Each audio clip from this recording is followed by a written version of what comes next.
Shalom adik-adik yang dikasihi Tuhan Yesus. Kakak harap adik-adik dalam keadaan sehat. Sebentar lagi kita akan mulai ibadah sekolah minggu hari ini. Yuk kita mempersiapkan diri. Jangan lupa mandi dan gosok gigi ya, supaya wangi dan siap untuk memuji Tuhan. Selama beribadah, jangan sambil makan, minum, dan jangan sambil bermain ya. Jangan lupa siapkan Alkitab dan alat tulis. Selamat mengikuti ibadah minggu ini.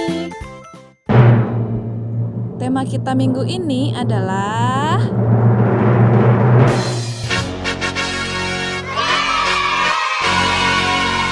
Shalom anak-anak. Apa kabar kalian di rumah? Iya, tentunya baik-baik ya. Semuanya sehat. Dan kita sungguh bersyukur karena hari ini Tuhan masih memberikan waktu buat kita untuk beribadah, untuk memuji Tuhan, mendengarkan firman Tuhan. Dan itu semua membuat kita menjadi anak-anak Tuhan yang terus semangat, bersukacita, dan kita akan terus mengasihi Tuhan. Ya, nah anak-anak, hari ini kita akan menyediakan hati kita untuk menyenangkan hati Tuhan. Kita akan awali ibadah kita dengan menyanyikan lagu Firman-Mu Pelita. Kita ingat ya, kalau hidup kita tanpa firman Tuhan, tanpa perkataan Tuhan, kita tidak bisa hidup dengan baik ya. Karena firman Tuhan itu akan menuntun kita kepada jalan kebenaran. Kita bernyanyi bersama ya. Untuk itu saya undang anak-anak semua untuk berdiri. Kita ditemani sama Vano ya, yang hari ini memainkan musik. Oke? Sudah siap? Yuk kita sama-sama memuji Tuhan.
Luar biasa ya. Itulah kuasa firman Tuhan di dalam kehidupan kita yang bisa menerangi jalan hidup kita menuju kebenaran yang Tuhan sediakan. Sebelum kita lanjutkan ibadah kita, yuk kita sama-sama lipat tangan, kita menutup mata, kita berdoa. Mari kita berdoa.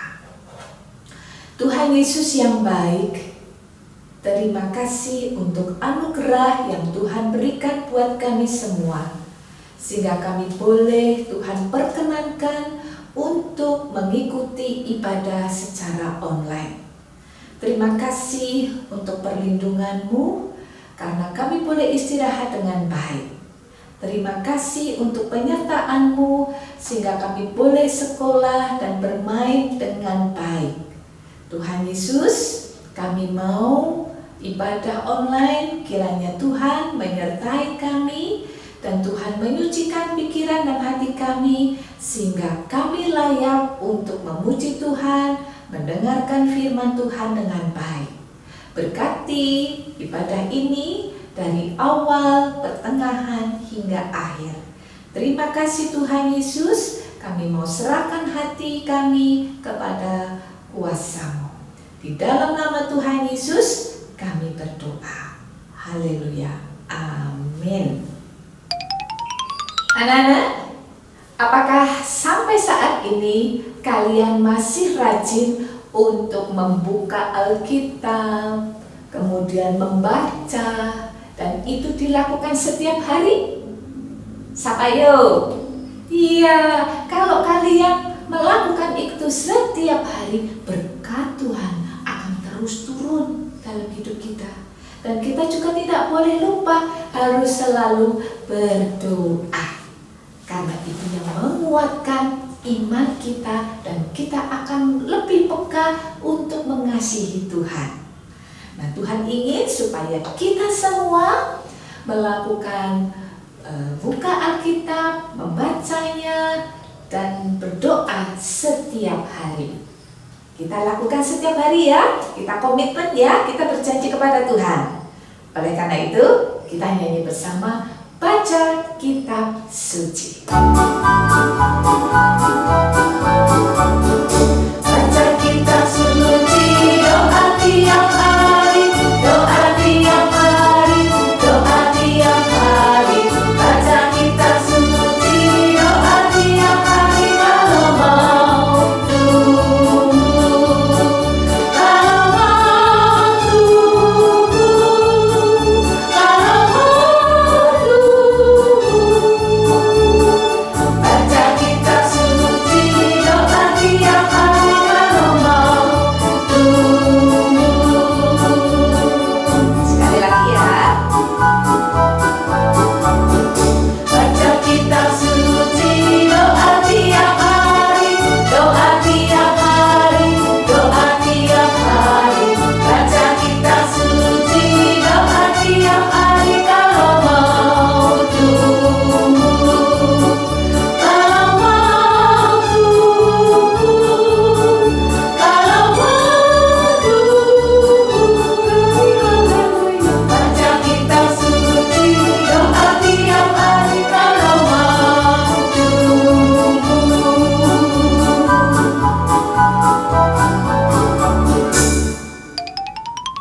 Anak-anak, sebelum kita mendengarkan cerita firman Tuhan, ada satu ayat emas yang akan kita simpan di dalam hati kita, ya.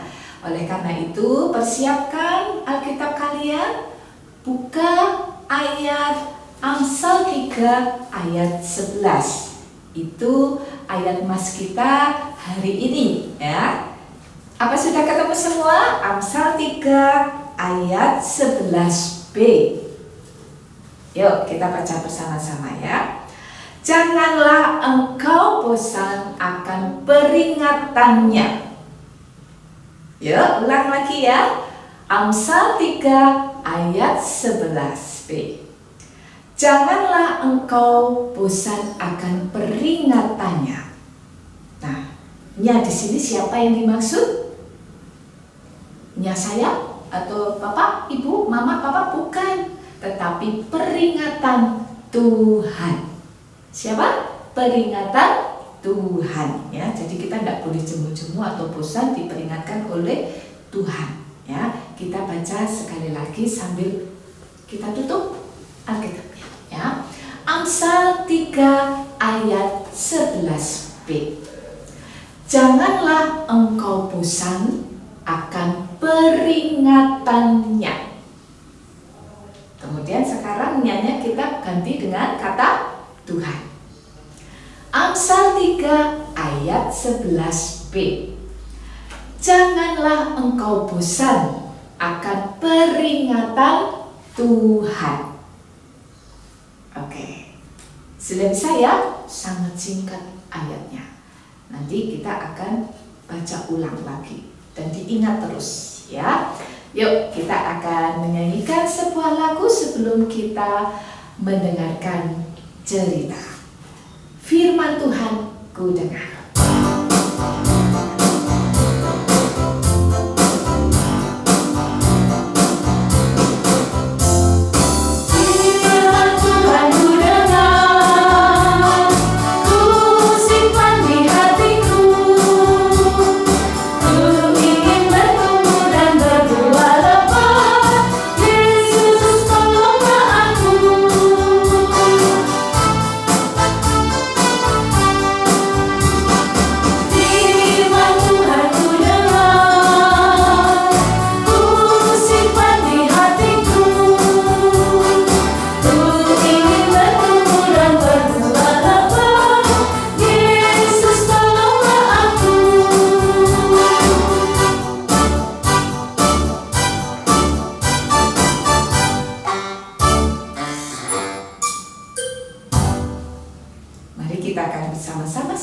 hati kita untuk menerima firman Tuhan.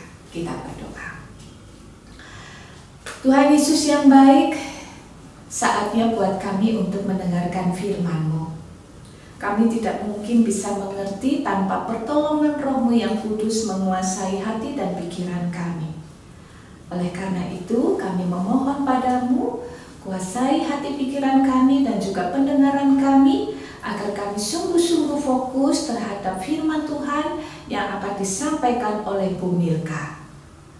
Tuhan Yesus, kami siap mendengar dan menyimpan firman-Mu di dalam hati kami.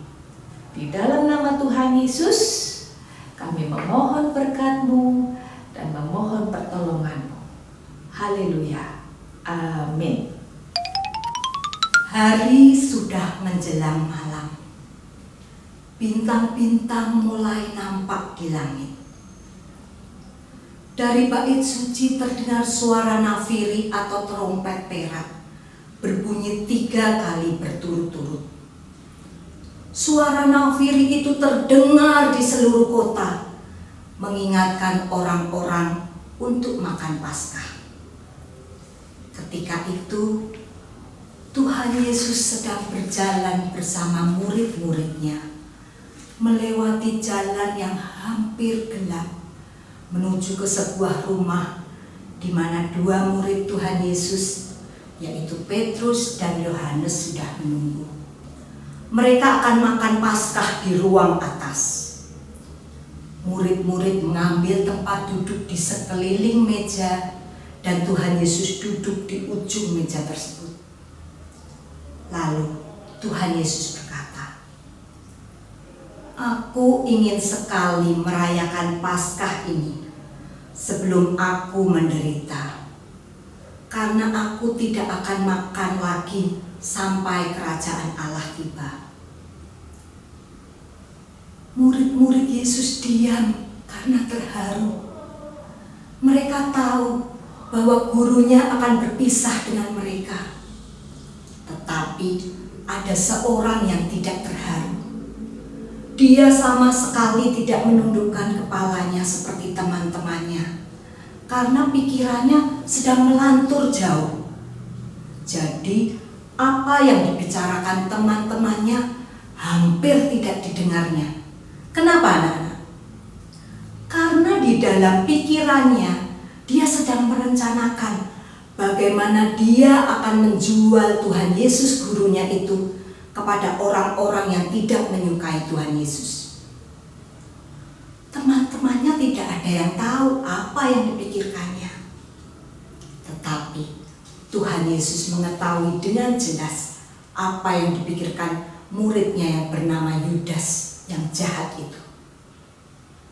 Tentu saja hal itu sangat melukai Tuhan Yesus.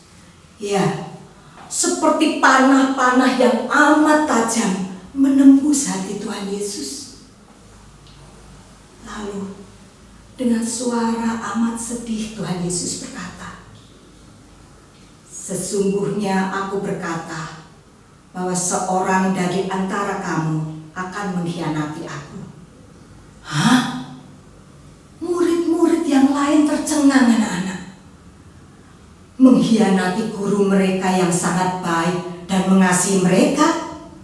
Siapa yang sampai hati melakukan perbuatan keji itu? Mereka saling berpandang-pandangan. Dalam hati masing-masing berpikir, "Akukah itu?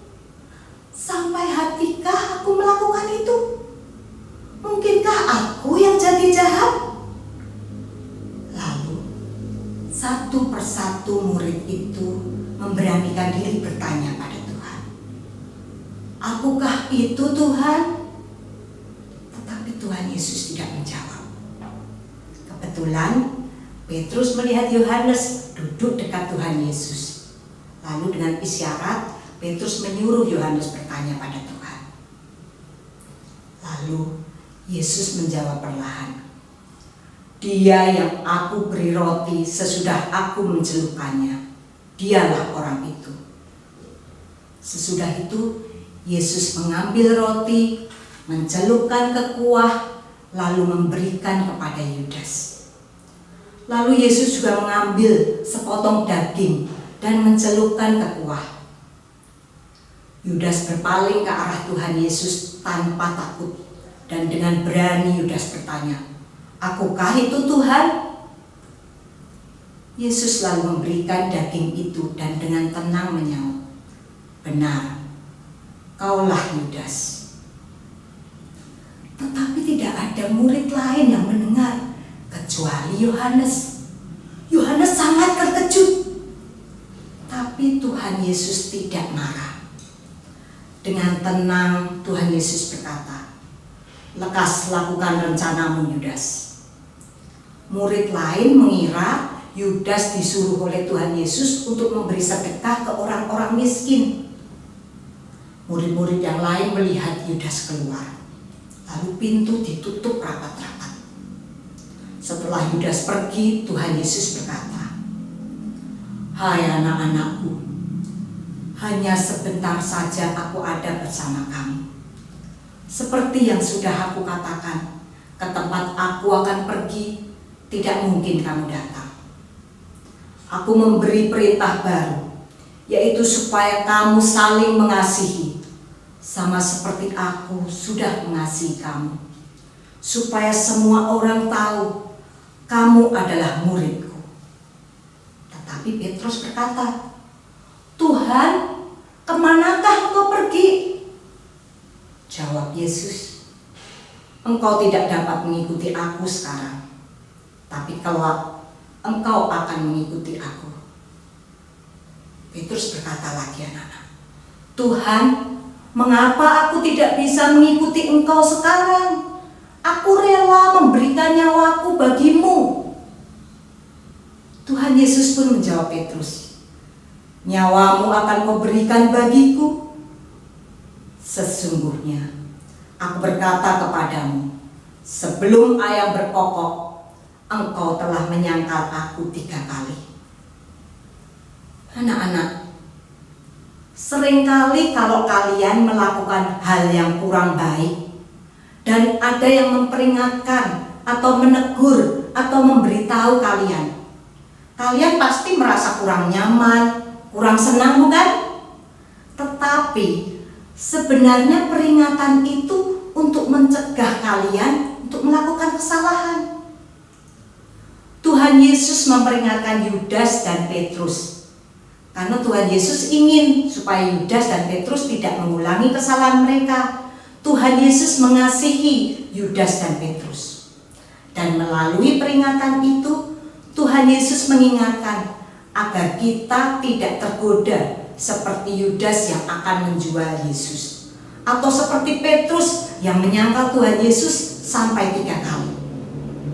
Anak-anak, meskipun Tuhan Yesus tidak ada di dekat kita, tetapi Tuhan Yesus dapat memperingatkan kita melalui orang tua, orang-orang di sekitar kita, melalui guru, juga bisa melalui teman-teman. Ada 2 hal yang Tuhan Yesus kehendaki saat memberikan peringatan kepada kita, anak-anaknya. Yang pertama, kita harus mendengarkan dengan sungguh, tidak semau kita sendiri. Yang kedua, kita menaati dengan keyakinan bahwa peringatan Tuhan itu diberikan untuk kebaikan kita. Nah, Kak Melka akan mengakhiri firman Tuhan ini dengan sebuah cerita pendek. Anak-anak dengarkan ya. Ada seekor burung elang yang mempunyai anak 3 ekor. Mereka bersarang di tepi gunung yang amat tinggi. Ketika induk elang ini merasa sudah cukup waktunya, sang induk elang ingin mengajar anak-anaknya untuk bisa terbang. Anak yang pertama takut dan merasa induknya kejam dan ingin membunuhnya. Anak yang kedua sangat sombong. Dia menertawakan kakaknya yang ketakutan. Tetapi begitu ia melihat ke bawah ke dasar jurang, anak kedua juga mundur ketakutan. Melihat reaksi kedua kakaknya, si elang kecil yang ketiga merasa gentar, merasa takut. Namun, sang induk elang terus meyakinkan anak elang ketiga. Elang kecil ketiga melangkah perlahan. Hatinya tenang saat melihat induknya tersenyum dan berada di sisinya. 1 langkah, 2 langkah, 3 langkah, dia mengepak-ngepakkan sayap yang belum begitu kuat. Tubuhnya meluncur dan sang induk mengikuti di sisinya. Saat tenaga anak elang ketiga mulai habis, induknya mendukungnya dan mengangkatnya kembali ke sarang. Elang kecil ketiga ini terus-menerus melakukannya berulang-ulang kali, hingga akhirnya elang kecil ketiga dapat terbang dengan gagahnya. Ia memiliki keyakinan bahwa sang induk tidak akan meninggalkannya. Sedangkan 2 anak elang yang lain tidak bisa terbang karena mereka takut. Nah, anak-anak, dari dongeng ini kita bisa ingat bahwa teguran, larangan, nasihat yang diberikan Tuhan Yesus melalui papa, mama, orang-orang yang ada di dekat kita, melalui bapak ibu guru, bukan untuk mencelakakan kita, melainkan untuk perbaikan diri kita. Karena itu anak-anak, janganlah engkau bosan akan peringatan Tuhan. Seperti di Amsal pasal 3 ayat 11b. Amin. Anak-anak, kita pujikan lagi lagu Firman Tuhan ku dengar. Firman Tuhan ku dengar, ku simpan di hatiku, agar aku bertumbuh dan berbuah lebat. Yesus, tolonglah aku. Sekali lagi. Firman Tuhan ku dengar, ku simpan di hatiku, ku ingin bertumbuh dan berbuah lebat. Yesus, tolonglah aku. Mari kita berdoa. Tuhan Yesus, terima kasih Tuhan. Melalui firman Tuhan hari ini, Tuhan Yesus mengingatkan saya bahwa saya harus menaati perintah Tuhan, peringatan-peringatan Tuhan melalui papa, mama, orang-orang di sekitar saya, melalui bapak, ibu guru, ataupun melalui teman-teman. Saya yakin dan percaya bahwa peringatan mereka itu bukan untuk mencelakakan saya, tetapi supaya saya menjadi lebih baik. Tolong Tuhan, ajarkan kepada saya untuk saya menjadi anak-anak yang mentaati perintah-perintah Tuhan. Terima kasih Tuhan, hanya di dalam nama Tuhan Yesus saya berdoa dan bersyukur. Haleluya, amin.